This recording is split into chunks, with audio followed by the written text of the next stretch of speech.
Well, I already LP'd the first generation of Pokemon, showing footage from Pokemon Red and Stadium 1, so I felt it'd be right to do a similar style of LP for Generation 2. There were a lot of interesting ideas going from Generation 1 to 2, both in the X64 Stadium game that it was linked to, and the Game Boy handheld game itself. And since I'm in a bit of a whimsical mood at the moment, may as well start another Pokemon journey here. Well, okay, the journey isn't quite starting just yet.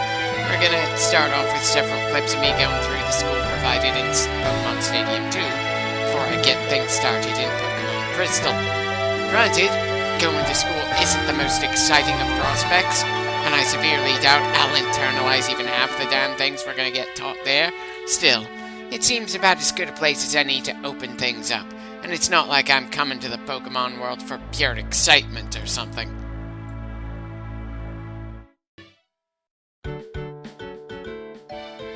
Part of me can't help wishing that there was a Pokemon Stadium-style thing for all the generations, not just the first two.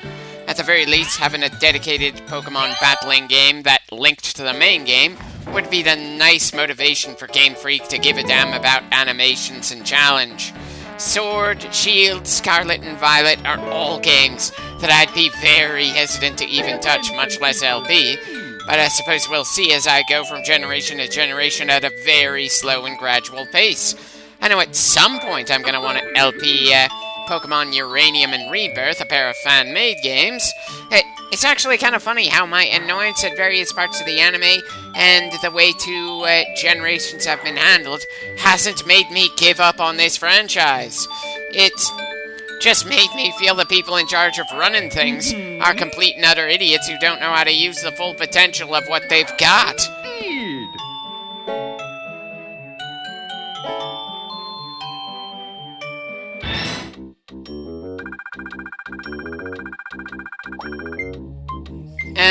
Okay, I get the fact that you're gonna throw in the occasional pop quiz to see if the students are paying attention, but the first question being, what is your own name? That seems a bit iffy to me. But then the whole lecture part of the academy feels like it's evoking the wrong set of memories from my time in school. Nothing bad like bullying, just that understandable bit that if you aren't completely drawn into the subject matter, then a teacher with, shall we say, less charisma isn't going to be especially easy to remember what they tried to teach you. And some teachers, as I was growing up, managed to make me go in what was either a fugue state of some kind or I was sleeping with my eyes open. A few times, I would just start writing random ideas and just try to keep some level of awareness, and because I wasn't much of a doodler or artist, I looked like I was taking a hell of a lot of notes. I wonder what that old physics teacher would think if he knew the vast majority of that notebook wasn't notes on his lectures. It was me writing a Lord of the Rings-inspired adventure story that I felt was so bad that I never bothered to keep the notebook. But it was still fun to just let the thoughts flow into that unplanned mess. Indeed.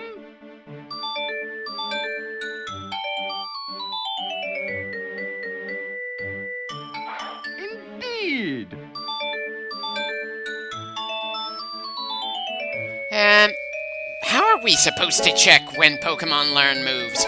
Bulbapedia wasn't formed until somewhere around the third generation of Pokemon, and that was by fans of the series, not Nintendo. Do you mean to tell me there was some official guides that were detailed enough to give you more information than the Pokedex in-game? Seriously, it's not bad advice to check what moves a Pokemon will learn when, but what were the expected means of checking when this game was released?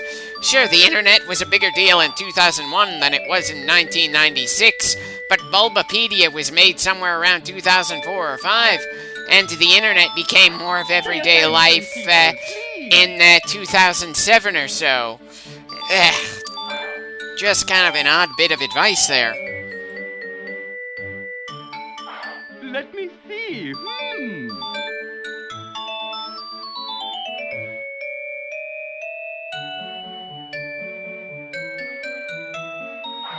Part of me feels that getting Giga Drain should be more important than Petal Dance, but then I'm not the type of person who typically goes for status moves or multiple turn moves. Not with the 4-move limit per Pokemon thing we have to deal with. When you're only allowed to have 4 moves on a given creature and there's little to no way to relearn moves that you may have chosen to forget, it's a bit of a tough thing to plan out well in advance what your move pool is going to look like at the end. Especially if you don't have a rock-solid idea of what Pokemon you're going to have on your team in a given playthrough, since there are hundreds to choose from and only 6 slots that can be filled. Speaking of solid, I can't help being impressed that in Generation 2 they had 17 types, and we don't get an 18th until the 6th generation. I doubt they'll be able to slip in any more types since it's quite the spiderweb of weaknesses and resistances already.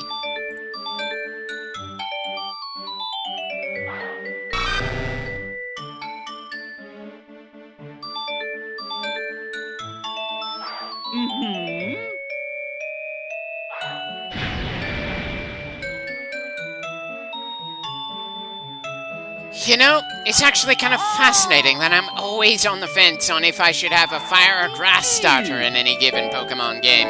Even if I like a water type, like with Generation 2's Totodile, I just don't go for it since there are a lot of damn good water types all over the place.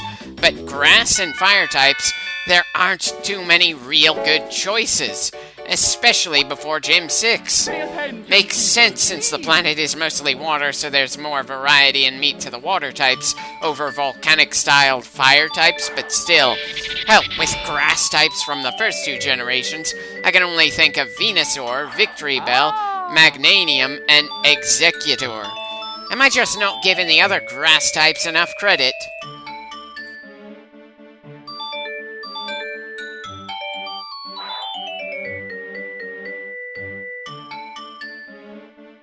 Well, half for not doing anything at all.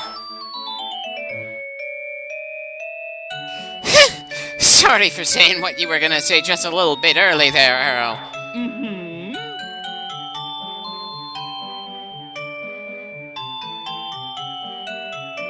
Well, that's certainly an interesting example. Self-destruct is literally a desperate, I know I can't win this, but I'm gonna spite you move. In my opinion, if you're thinking of using self-destruct, then you've got more going wrong for you than if the enemy resists normal type moves somehow or another. Let us now begin.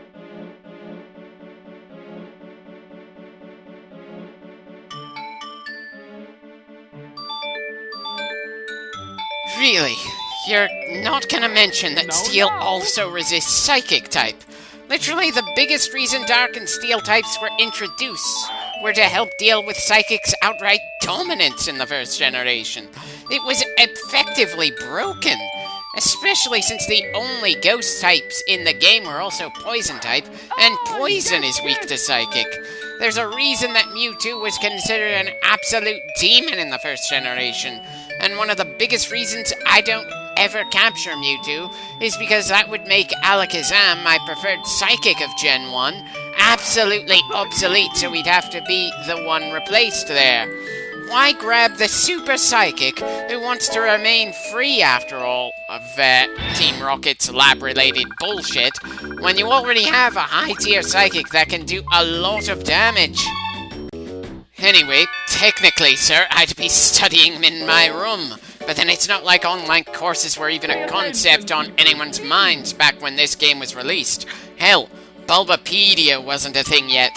The internet was still considered a rising fad that might drop off instead of something that would become part of everyday life.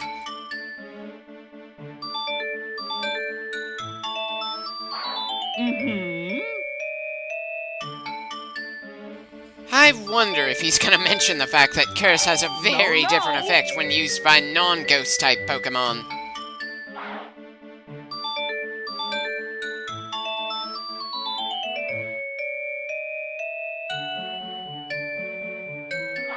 Very, very simple.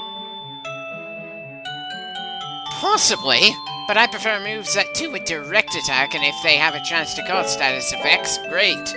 But I'm not gonna base an entire strategy on putting an enemy to sleep, even if moves like Dream Eater and Nightmare really pour the hurt on.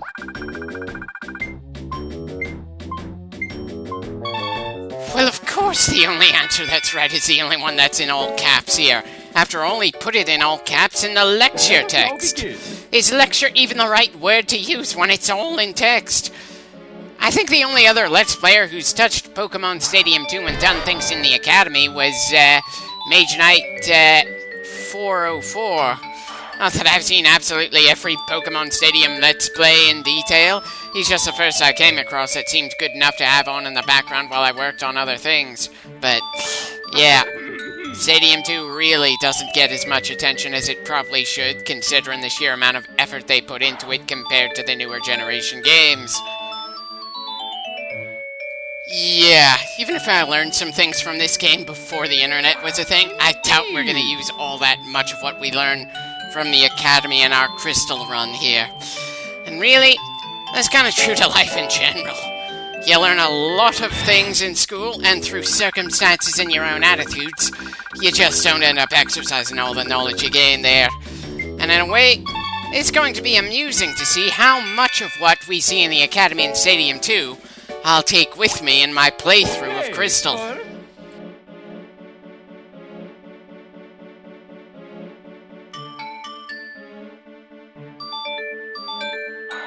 Sorry, sir, my support move use is very limited in pretty much all role-player games, not just Pokemon. I'm more of a direct attacker than someone who tries to cause status effects. Unless absolutely forced to due to circumstances, I'm very much unlikely to bother with stat-affecting moves, period. And Pokemon makes our available moves so limited, I won't even have those moves available during most of the fights. For example, why keep Tail Whip when you can gain Thunderbolt, Earthquake, Strength, and Double Kick?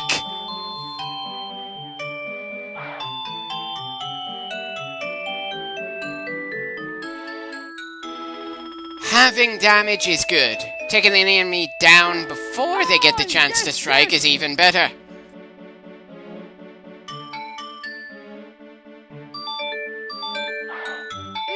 Indeed.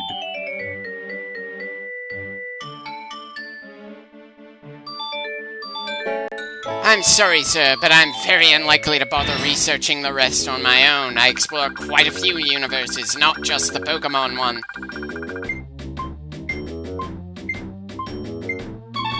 Really? The only move with the word heal when you're asking a question about what heals?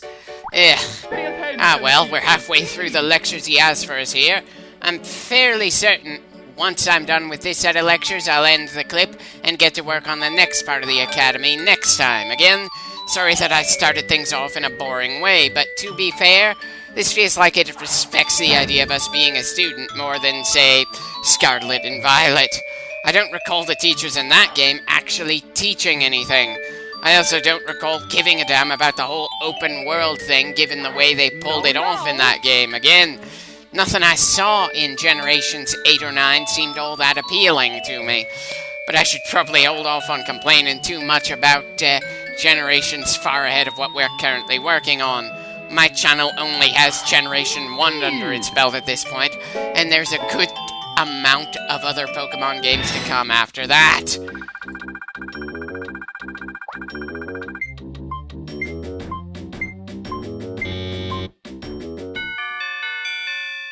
Okay, apparently I didn't pay enough attention to that one. Sorry, let my mind wander there. Again, that's actually kind of true to the real-life school experience. Wait, the quiz answer is a different move? Huh. Didn't think they'd change things up to make sure you're paying attention. Guess they definitely put more effort into this barely touched school thing than I thought. And I already thought it was better made than the school setting in Scarlet and Violet. Still, I can't help feeling that Trails of Cold Steel and Persona do a better job with school settings than most other games. I'm not even gonna try to think about how many anime have school settings. It's downright absurd, and I can't say which is the best there. Still, even some of the iffier school setting anime are less obnoxious to me than the more mediocre isekai shows that don't do anything to stand out. Just one harem after another. But yeah, very unlikely for me to do much of anything involving healing in Pokemon outside of running into the Pokemon Center over and over again. If I happen to have a healing move like Synthesis on my Pokemon already in a battle, I may use it, but again, 4 move limits. I suppose in something like Final Fantasy, where you have a party of people on the field at once, some of whom use magic and some are more physically adept, I might use healing abilities, but even then, I'd probably use them more sparingly than I probably should, and I'd only use buffing and debuffing tricks when absolutely forced to by a difficult opponent.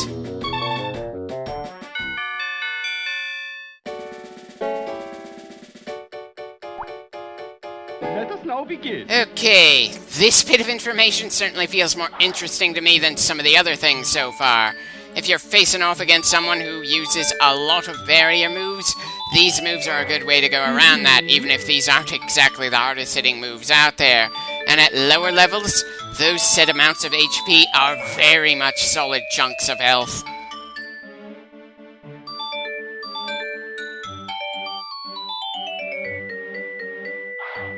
Now.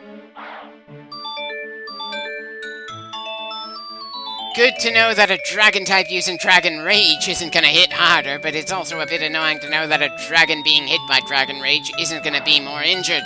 Especially since Dragon Rage is the only dragon type move I remember from the first generation. I know that typing becomes absolutely brutal to deal with to the point that the franchise added in the fairy type to counter it more directly than ice. But I think they get away with it for a number of years, just from how few dragons there are from region to region. As a side note, this is the first set of lectures when Earl's being entirely honest when he claims it's very, very simple, and he's already kind of lost me to a degree. Most of what I'm getting from these lectures are things that I already knew from years ago, and this is just refreshing me since, well, I go through a lot of frickin' games. Just because I don't generally practice some of what he's saying doesn't mean I don't know them. Just that focusing on these aspects isn't really something that draws me into the experience when going through a Pokemon game. There's gonna be a certain amount of hilarity when we finally get around to being the Johto champ, then start beating on the Kanto leaders afterwards as an elite trainer when I'm not using most of what we're being taught here. Still, I'm hoping that even when I'm at my most bullheaded, I don't come across as someone on the same level of dense as Ash from the anime. Good God. Outside of some standout episodes, I have a hard time rewatching that old anime now. Ash could get away with that sort of thing when I was a kid, because I didn't know much about the world in general, much less Pokemon that well. And since I was also a fan of things like Dragon Ball, the shonen tropes didn't really bother me, even if it felt like the world needed something a bit more thought out. Now I get annoyed that there's not more tactics shown in the anime and at some of the gimme wins he gets over the years, despite going in with no plan. So I end up having to use the Pokemon manga and the various fan-made animations, like Jaden's Nuzlocke and Pedro Adrio's, I think I'm mispronouncing that, various animated shorts, to scratch that part of my nostalgia itch. Pay attention, people, please. I honestly think that the changes between Gen 1 and Gen 2 were some of the more impactful, especially since they outright changed the types of moves and Pokemon alike as they shifted things around. Something like Magnemite going from pure electric to electric and steel can throw you off, since you're expecting Tackle to deal neutral damage and then you realize it's not very effective anymore. Or you forgot that Bite is suddenly super effective against Psychics. And while the introduction of fairy types was probably something big as well, since it also changed the typings of several long-standing Pokemon, that was only one type, and I don't think it altered any already existing moves. Or at least not any moves that actually inflicted damage.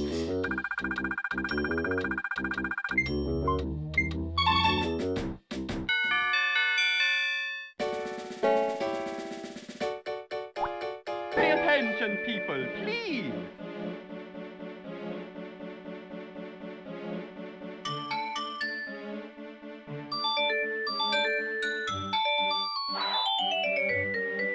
Ah, so we can now use Thunderwave on other electric Pokemon?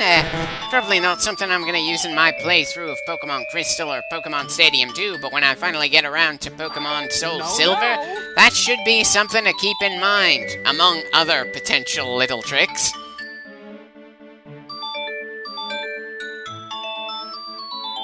Ah, darn. There goes my idea of using a Vulpix in the future to do a Will-O-Wisp on another fire type.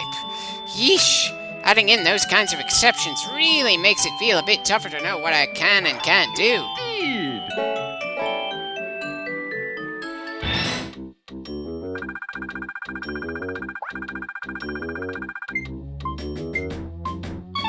Definitely easy to remember that, since one of my first thoughts was using one fire type to burn another. I know it doesn't make all that much sense, but come on, it would be a nice little trick.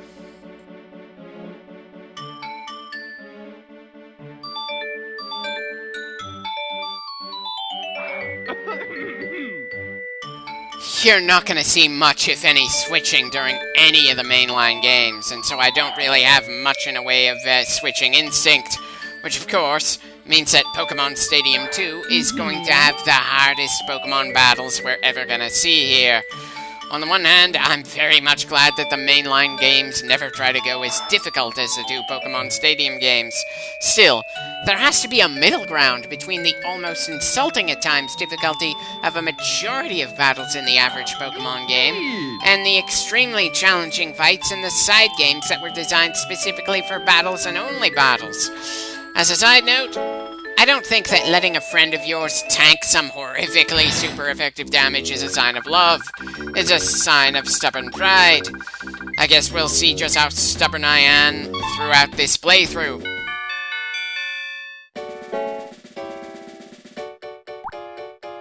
Okay, first. Yeah, that's another pretty big fundamental change from Generation 1 to Generation 2.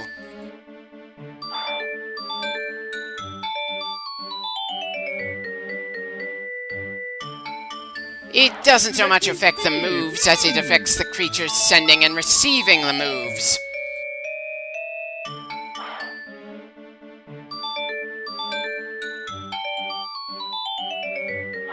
Very, very simple. You don't get to say very, very simple on a page that says that strategy is becoming more and more important. And I'm fairly certain that at some point the game designers stopped giving a damn about strategy. Once they got to the point of introducing gimmicks for the sake of it with Mega Evolutions, Z-Moves, and Gigamax, they were just throwing things in and ready to toss them away with the absolute generation instead of building off them and making them more intricate and interesting. Does anyone know if Pokemon Uranium or Rebirth do anything like that? Again, those are the only two fan-made games at this point that I've got on my eventual to-do list.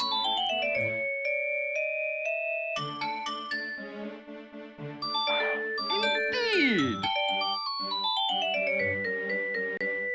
You know, it's not like someone can easily check what the special attack or special defense of a given Pokemon is in the middle of a random battle, right? It would be obscene enough to keep track of that sort of thing at the time of this game's release, when there were 251 Pokemon to keep track of. But now, when we have 1,025 and it's only gonna grow from there, my brain is just gonna tap out without even bothering to try memorizing any of that.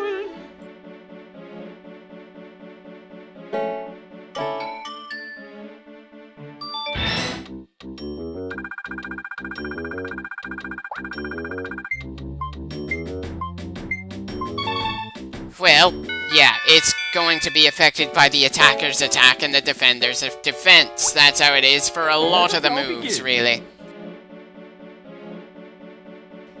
Well, they can hold more than those, but those are the only items that can hold that are actually useful to them.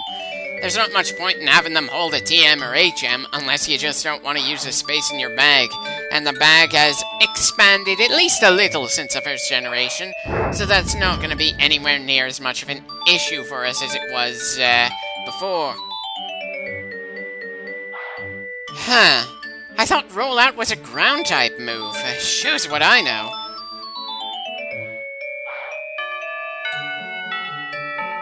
Well, for our first set of lectures, they weren't horrifically bad. Next time, we're taking a more extended test.